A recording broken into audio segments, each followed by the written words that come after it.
Kung isasalin natin sa ating wika ang salitang conversion, hindi lamang sapat siguro ang pagbabago. May mas malalim tayo na salita, pagbabalik loob. Ako po si Father Cali ng Manila Cathedral. Halina po at magkape pandasal.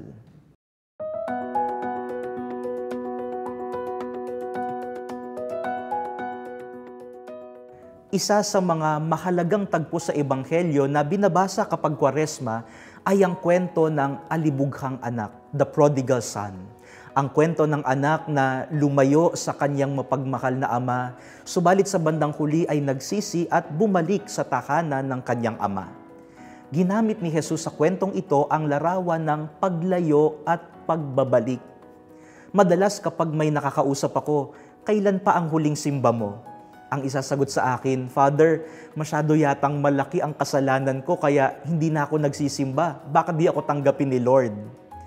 Bakit kaya kung kailan may kasalanan tayo, lalo tayong lumalayo sa Kanya? Hindi ba dapat kung tayo ay lugmok sa kasalanan, mas higit nating kailangan ang awa at tulong ng Diyos? Gaya ng kwento sa Ebanghelyo, hinihintay lamang tayo na magbalik sa Ama. Gaano man tayo nalayo sa Kanya, lagi siyang handang sumalubong sa atin ng may pagmamahal. Amen.